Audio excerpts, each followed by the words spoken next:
Hello student, आज हम पढ़ेंगे कक्षा 6 का विषय विज्ञान पाठ 7 पौधों को जानिए। पौधे मतलब पादप होते हैं, उनको हमको क्या करना है, जानना है। तो बूझो और पहेली क्या करते हैं, जंगल के अंदर जाते हैं, वहाँ पर तरह तरह के पौधे देखते हैं और उनके बारे में क्या करते हैं, जानते हैं। तो आप पता है यहाँ पर देखो, मैंने ऐसे ही बनाया। एक क्या है, पौधा है, उसके अंदर 3 भाग होते हैं, पत्ती, तना और जड़। अब बूझो और पहेली ने बहुत सारे पौधे देखे, कहाँ पर, जंगल में। कोई तो बहुत बड़े थे, कोई इतने छोटे थे, कोई झाड़ी टाइप का, मतलब जिसमें तने नहीं थे, वो बहुत सारी पत्तियां थी और वो झाड़ी जैसे लग रहे थे। तो वो सब क्या उन्होंने अलग अलग देखा। फिर उन्होंने सोचा कि पौधे अलग अलग क्यों होते, कोई बड़े कोई छोटे, है ना। तो हम पढ़ते हैं कि पौधों के प्रकार कौन कौन से होते हैं। तो पौधों के प्रकार में देखो बेटा, शाख, झाड़ी और वृक्ष। शाख क्या होते हैं, आपने देखा है, छोटे छोटे पौधे होते हैं जिसके तने कैसे होते हैं, हरे रंग के होते हैं, उसके अंदर शाखाएं नहीं होती। जैसे बड़े वृक्ष की डालियां होती है, वैसे डालियां नहीं होती ना, शाखाएं नहीं होती। तो शाख क्या होता है, देखो यहाँ मैंने चित्र बना, ये एकदम कोमल सा उस पर तना होता है, हरा हरा सा तना होता है। देखो हरे और कोमल तने वाले पौधे को हम क्या कहते हैं, शाख कहते हैं, जिसके अंदर क्या हो, हरा और कोमल तना हो।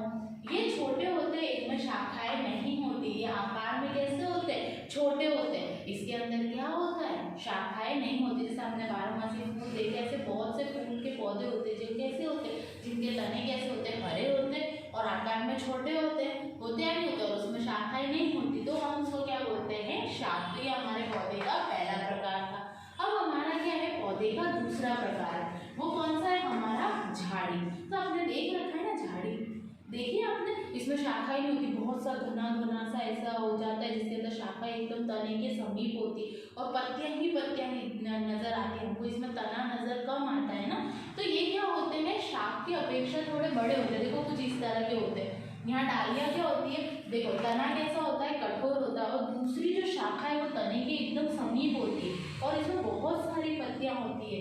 तो देखो शाखाएं तने के समीप निकलती है और तना मोटा नहीं होता है, इसके अंदर तना मोटा नहीं होता है, कठोर होता है लेकिन मोटा नहीं होता है। जैसे आप देखते हो ना, लांटेटिया और ये सब क्या है, झाड़ियों की कुछ प्रजातियां, इसके अंदर क्या होती है, आपको शाखाएं नहीं, पत्ते ज्यादा दिखाई देते हैं। तो शाख को झाड़ी क्या होता है, कुछ इस तरह की होती है। इसमें जो तना होता है वो इसकी अपेक्षाकृत कैसा होता है, थोड़ा मोटा होता है। आपको समझ में आया, तो हम इसको क्या बोलते हैं, झाड़ी।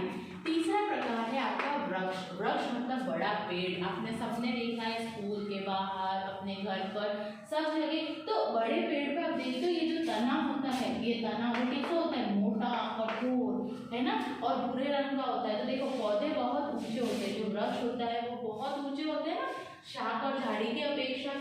तने सूत्रष्ट एवं गहरे होते हैं। देखो गहरे भूरे होते हैं, कौन से रंग के होते हैं, गहरे भूरे रंग के होते हैं, और एकदम सूत्रौड़ होते हैं, मतलब एकदम एकदम कठोर होते हैं। शाखाएं भूमि से अधिक ऊंचाई पर तने के ऊपरी भाग में होती है। देखो आप देखते हो ना, जमीन से वृक्ष बहुत ऊंचाई पर होते हैं, तो उनकी जो शाखाएं हैं, आपने पेड़ देखा ना, मैंने तो आपको यहाँ पर ऐसे बनाया, आपने जो रियल वाला पेड़ देखा उसमें देखा ना, बहुत सारी शाखाएं होती है, और तने की क्या होती है, ऊपरी भाग में बहुत सी शाखाएं होती है, वो क्या होती है, भूमि से बहुत अधिक ऊंचाई पर होती है। तो आपको पौधे के प्रकार समझ में आए 3। और चौथा एक प्रकार होता है, आपने देखा कुछ बेल वगैरह ऐसा, जैसे ये कोई है ना पेड़ है, मान लो ये कोई पेड़ है हमारा, तो कुछ पौधे ऐसे होते हैं जो इनको ऐसे करके और ऊपर बढ़ते हैं, कुछ ऐसे लताओं जैसे इनके ऊपर रहते हैं, जैसे अमर बेल है ना, वो कैसी होती है, लता के रूप में होता है। बेल जो होती है, आपने देखा ना, गमले में हम लगाते हैं, मम्मी एक लकड़ी लगाती है उसके चारों तरफ, तो इसमें तना भी कैसा होता है, कठोर होता है, और ये क्या होते हैं, सुदृढ़ नहीं होते। तो इस तरह की जो लता होती है हम उसको क्या बोलते हैं, विसर्पी लताएं। विसर्पी लताएं, ऐसे पौधे को बोलते हैं विसर्पी पौधे।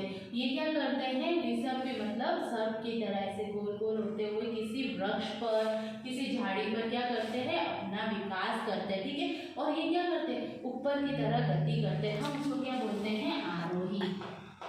क्या बोलते हैं, इस तरह के पौधों को हम आरोही पौधों के नाम से भी जानते हैं। जैसे अमर बेल या बेल देखा ना आपने, पान के पत्तों जैसी आती है बेल, वो भी क्या करती है किसी वृक्ष पर ऐसे रिसर्च करके ऊपर आती है नहीं आती। तो आपको इतना समझ में आया, पौधों के 4 प्रकार होते हैं, शाख, झाड़ी, वृक्ष और कुछ पौधे ऐसे जो आरोही या विसर्पी रूप से दूसरे पौधों पर निर्भर करते हैं। इतना समझ में आया, नोट डाउन कीजिए। अभी हमने देखा पौधों के प्रकार, अब हम देखते हैं पौधों के भाग। तो पौधों के कैसे भाग होते हैं, मैंने आपको यहाँ पर एक चित्र में पहले बताया था कि जड़, तना और पत्ती। तो पौधों के भाग में हम सबसे पहले तने के बारे में पढ़ते हैं। तो आपने देखा है ना, जैसे मैंने आपको बताया किसी का कोमल हरा होता है, किसी का कठोर होता है, सुदृढ़ होता है, किसी के भूरे रंग का होता है, किसी का मोटा कम होता है, होते ही नहीं होते, उसको हम क्या बोलते हैं, तना। जिसके ऊपर उस जो शाखा है वो क्या होती है, खड़ी रहती है, हम उसको क्या बोलते हैं, तना। तना जल का संवहन करता है। संवहन करना मतलब क्या होता है, एक स्थान से दूसरे स्थान पर पहुंचाने का कार्य करता है। और किसको, जल को। जल के साथ ये क्या क्या करता है, खनिज लवण को क्या करता है, एक स्थान से दूसरे स्थान पर पहुंचाने का कार्य करता है। और क्या करता है, पेड़ को सीधा खड़ा रखने में मदद करता है। तो तने का आपको पता है। और देखो, अगर आपको है ना ये देखना हो तो आप एक प्रयोग कर सकते हैं। क्या कर सकते हैं, गुलाब का सफेद कलर का फूल या किसी भी दूसरा सफेद कलर का फूल लाकर क्या कीजिए, उसके ऊपर फूल तो होगा ही, नीचे तने पर क्या किए, थोड़ा सा कट लगा के उसको लाल कलर के पानी में या स्याही से भरे पानी में आप क्या करो, डाल के रखो। 3-4 घंटे बाद आप क्या देखोगे उसके अंदर, कि वो जो फूल सफेद कलर का था वो धीरे धीरे, यदि लाल है तो उसकी पत्तियां कैसी होगी, लाल कलर की होगी। तो इस प्रयोग से हमको क्या पता चलेगा कि भाई जो तना है वो क्या करता है, जल संवहन का कार्य करता है। समझ में आया आपको तने के बारे में। इसका जो मेन भाग है, जो इम्पोर्टेंट चीज है पौधे की, वो क्या है, पत्ती। क्योंकि पत्ती क्या करती है, तरह तरह के कार्यों को करती है। सबसे पहला क्या करती है, वो प्रकाश संश्लेषण, वाष्पोत्सर्जन, ये सब। उससे पहले हम क्या करते हैं, पत्ती के विषय में पढ़ते हैं। तो पत्ती का चित्र आपको यहाँ पर दिखाई दे रहा है, ये क्या है, हमारा तना। ये कौन सा भाग है, जिससे पत्ती तने से जुड़ी है, उसको हम प्राणवध कहते हैं। ये पटल मतलब फलक है, ये हरे रंग का होता है, आपको पता है पत्ती हरे रंग की होती है। ये अंदर जो आपको दिखाई दे रही है, ये क्या है, शिरा है। और ये क्या है, मध्य शिरा। ये जो मोटी वाली है हम उसको मध्य शिरा बोलते हैं। और ये जो छोटी छोटी आपने देखा ना, आप देखते हो ना पत्ती कुछ इस तरह की होती है, उसमें आपको कुछ इस तरह की आकृतियां दिखाई देती है। फिर अगर हम घास को देखते हैं तो घास ऐसी सीधी होती है, तो उसके अंदर ऐसा शिरा विन्यास होता है, समांतर शिरा विन्यास होता है या नहीं होता। तो देखो, पत्ती, पर्णवृंत, पर्णवृंत क्या होता है, तने से जुड़ी होती वह भाग, तने से जुड़ा हुआ भाग हम क्या कहलाते हैं, पर्णवृंत। दूसरा होता है फलक मतलब पटल, ये जो हरे रंग की चपटी चपटी होती है पत्ती, वो। शिरा, रेखित संरचना होती है, देखो आपको दिखाई दे रही, रेखित मतलब रेखाओं जैसी संरचना, हम उसको क्या बोलते हैं, शिरा। फिर आपका आता है शिरा विन्यास। तो शिरा विन्यास क्या होता है, इन शिराओं से बनी डिजाइन, जैसे यहाँ पर आपको दिखाई दे रही है घास में कुछ ये शिराएं समांतर होती है, हम इसको समांतर शिरा विन्यास कहते हैं। इसके अंदर देखो जाली का व्रत शिरा विन्यास है। जाली का व्रत मतलब देखो कि कुछ पौधों की पत्ती ऐसी भी होती है, उसके अंदर ऐसे जाले जाले जैसी भी संरचनाएं होती है ऐसी, तो ये जाली का व्रत शिरा विन्यास हो गया, मतलब जाल की तरह। तो जो ये शिराएं हैं वो पत्तियों के अंदर जो डिजाइन बनाते हैं, हम उसको क्या कहते हैं, शिरा विन्यास। तो ये क्या है, पत्ती के अलग अलग भाग थे। अब पत्ती के अंदर क्या होता है बेटा, वाष्पोत्सर्जन की क्रिया होती है। मैंने बोला ना पत्ती बहुत सारे कार्य करती है। तो आप क्या करो, एक गमले का जो पौधा है उसमें 2-3 पत्तियों को तोड़ना नहीं, जहाँ पर वो लगी है उसके ऊपर अपनी क्या करोगे, पॉलीथीन बांध दोगे, उसको 3-4 घंटे के लिए छोड़ दोगे। तो आपको कुछ समय बाद दिखाई देगा कि वो जो पॉलीथीन की थैली की दीवार है उसमें पानी की बूंदें आएगी। जैसे आप सुबह देखते हो, सुबह के टाइम पर ओस गिरती है, फिर जैसे जैसे आप कुछ देखना, कुछ पौधों की पत्तियों के किनारे पर पानी की बूंदें होती है, तो वो क्यों निकलती है, कौन सी प्रक्रिया द्वारा, वाष्पोत्सर्जन की। तो ये प्रयोग यदि आप घर पे कर रहे हो तो उसको सावधानी से करना, पत्तियों को तोड़ना मत, बस खाली पॉलीथीन बांधना। तो कुछ समय बाद आपको उस जो पॉलीथीन की दीवार पर जल की बूंदें दिखाई देगी। तो देखो, जल की ये बूंदें पत्ती में जल वाष्प के रूप में बाहर निकलती है। जल वाष्प आप देखते हो, पानी गर्म करते हैं तो उसमें से भाप निकलती है, हम उसको क्या बोलते हैं, जल वाष्प निकलती है। इस क्रिया को हम क्या कहते हैं, वाष्पोत्सर्जन। और वाष्पोत्सर्जन की क्रिया पादप में होना बहुत जरूरी है, तो ही जड़ें क्या करेगी, जल और खनिज लवणों को अवशोषित करेगी। उसके बाद प्रकाश संश्लेषण, पत्ती का एक अन्य कार्य होता है प्रकाश संश्लेषण। क्यों, क्योंकि वो हरी होती है और आपको पता है कि पत्तियां क्या करती है, अपना अपना भोजन स्वयं बनाती है। क्यों? क्योंकि उसके अंदर क्या पाया जाता है? क्लोरोफिल। तो वो क्या करती है? जल और कार्बन डाइऑक्साइड क्लोरोफिल की उपस्थिति में, सूर्य के प्रकाश की उपस्थिति में क्या बनाती है? ग्लूकोज और ऑक्सीजन को क्या करती है? निर्मुक्त करती है। इस प्रक्रिया को हम क्या बोलते हैं? प्रकाश संश्लेषण। अब ये आपको कैसे पता चलेगा? तो इसके लिए भी आप एक प्रयोग कर सकते हो, लेकिन ये घर पर नहीं होता। क्यों? क्योंकि इसमें हमको आयोडीन का सॉल्यूशन चाहिए। हम 2 गमले ले सकते हैं, एक को बंद कमरे में रखेंगे जहाँ पर बिल्कुल भी रोशनी ना हो, और दूसरे को हम कहाँ रखेंगे? धूप के अंदर। तो आप देखोगे जो बंद कमरे के अंदर जो पत्ती है, यदि हम उसका परीक्षण करते हैं आयोडीन सोल्यूशन डालकर, तो वो पत्ती का रंग कैसा हो जाता है? बदल जाता है। ठीक है। और जो धूप में होती है उस पत्ती का रंग बदल जाता है, लेकिन जो अंधेरे कमरे में था उसका रंग नहीं बदलता आयोडीन सोल्यूशन डालने पर। क्यों? क्योंकि यदि उसके अंदर ग्लूकोज या स्टार्च का निर्माण हुआ है तो आयोडीन का कलर क्या हो जाता है? उस पत्ती का कलर आयोडीन विलयन डालने पर बदल जाता है। तो हम उसका परीक्षण कर सकते हैं। तो इस प्रक्रिया को हम क्या बोलते हैं? प्रकाश संश्लेषण। तो आपको तना और पत्ती समझ में आया। उसके बाद है आपका जड़, इसका तीसरा भाग। अब सारी चीजें, अब हमको पता है कि भाई तना है ना, जल का संवहन करते हैं, पत्ते प्रकाश संश्लेषण करते हैं वाष्पोत्सर्जन की, लेकिन मेन इसकी क्या चीज है? जड़। जड़ को हम क्या बोलते हैं? स्थिरक। इसको स्थिरक क्यों कहते हैं? क्योंकि जड़ ही किसी पौधे को उस जगह पर स्थिर रखती है, उसी जगह पर रखती है और बांधे रखती है मिट्टी से, इसलिए हम इसको क्या बोलते हैं? पौधों का स्थिरक। अब जड़ों में आपने देखा ना, ये जड़ ही क्या करती है? जल और खनिज लवणों का मिट्टी में से अवशोषण करती है और कहाँ तक पहुँचाती है? तने तक। और तने क्या करते हैं? शाखाओं द्वारा कहाँ तक पहुँचाते हैं? पत्तियों तक। पहुँचाते हैं नहीं पहुँचाते? तो ये जो जड़ है वो 2 तरह की होती है, एक मूसला जड़ होती है और एक पार्श्व जड़ होती है। देखो मूसला जड़ में क्या होती है? एक ही होती है, एक मेन जड़ होती है, मुख्य जड़ होती है, और उससे अलग जड़ें निकली होती है, तो हम उसको मूसला जड़ कहते हैं। और चित्र बी में देखो, यहाँ पर आपकी कोई भी एक नहीं होगी, सारी आपको एक समान दिखाई देगी और रेशेदार दिखाई देगी, तो इसको हम पार्श्व जड़, जकड़ा जड़ या रेशेदार जड़ के नाम से जानते हैं। और आपने देखा होगा कि जैसे हम कुछ पौधों के तनों को खाते हैं, कुछ पौधे की पत्तियों को खाते हैं, वैसे हम कुछ पौधों की क्या करते हैं? जड़ों को खाते हैं। कैसे?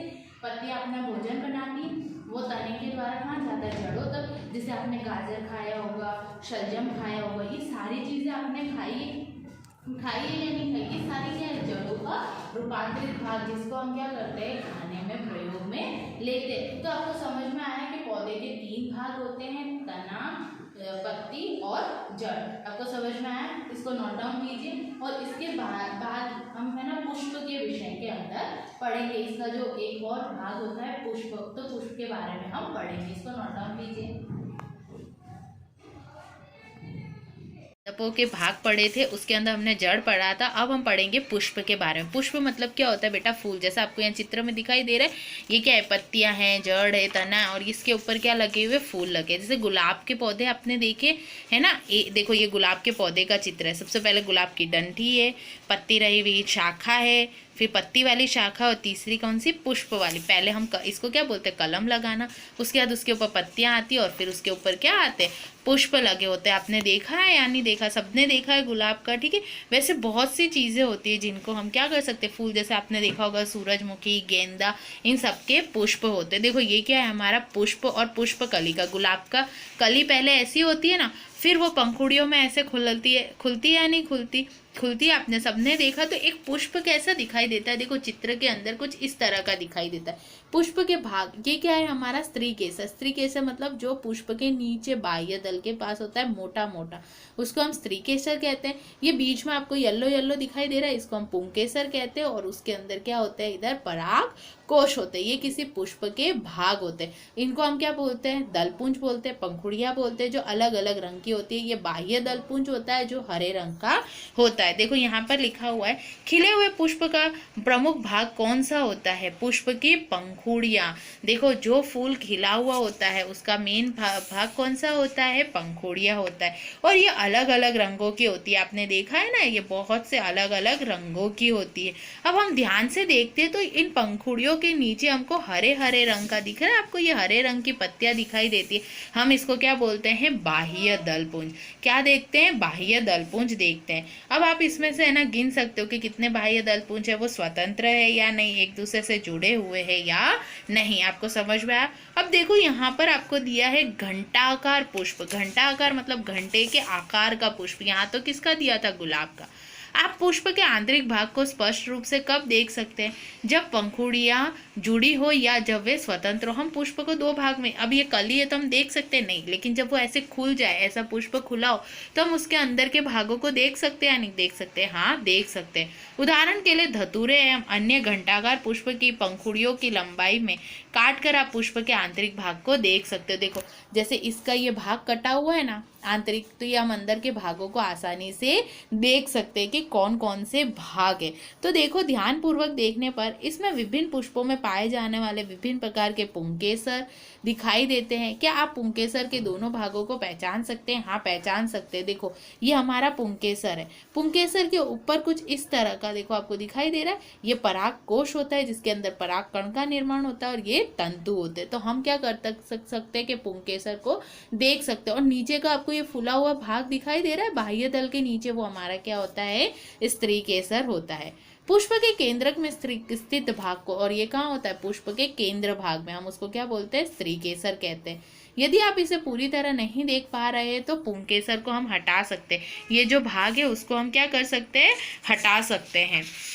तो देखो आपको कुछ इस तरह का दिखाई देगा स्त्री केसर के भाग को। तो देखो वतिकाग्र होती है, वतिका होती है और अंडाशय होता है। क्या होता है? अंडाशय। और ये देखो आपको अंडाशय का आंतरिक भाग दिखाई दे रहा है, इसके अंदर क्या होते हैं? बीजांड होते हैं। तो आपको समझ में आया इसको हम क्या कहते हैं? बीजांड। अगर आप उसको इस तरह से काटोगे, ब्लेड से ध्यानपूर्वक काटोगे, तो आपको कुछ इस तरह की संरचना दिखाई देती है। और इसके अंदर ये जो छोटे छोटे आपको दिखाई दे रहे हैं आपको, ये सब क्या है? बीजांड है, मतलब अंडे है, जिसको आप क्या बोलते हैं? बीजांड बोलते हैं। तो आपको समझ में आया? क्या आप अब इन बातों से सहमत है कि सभी पुष्प की संरचना सदैव एक जैसी होती है? देखो नहीं, विभिन्न पुष्पों में बाह्य दल, पंखुड़ी, पुंकेसर, स्त्री केसर की संख्या में अंतर होता है। सारे ही पुष्प एक जैसे नहीं होते। जैसे मैंने आपको घंटाघर का बताया ना काट के, उसमें अलग है, गुलाब में अलग होता है। तो सभी पुष्पों के अंदर क्या होता है? वो भाग अलग अलग होते हैं। कुछ पुष्पों में से इसमें से कुछ भाग अनुपस्थित होते हैं। किसी में दल पुंज नहीं होगा, किसी में बाह्य दल नहीं होगा, तो किसी में खाली स्त्री केसर होगा, किसी में पुंकेसर होगा। तो हमने क्या देखा इस पार्ट में? हमने पत्ती, तना, जड़ और इस सब के बारे में देखा, फिर पुष्पों की संरचना के बारे में देखा। और आपको याद रखना है कि ये जो पुष्प है वो क्या है? ये जो आपको मैंने अभी ये पुष्प बताई, ये पुष्प किसी भी पौधे के क्या है? जननांगों के जनन करने का कार्य करते हैं। इसी से क्या बनता है? बीज बनता है, और बीज नए वृक्ष का या पौधे का निर्माण करता है। तो आपको पुष्प का समझ में आया बच्चों? धन्यवाद।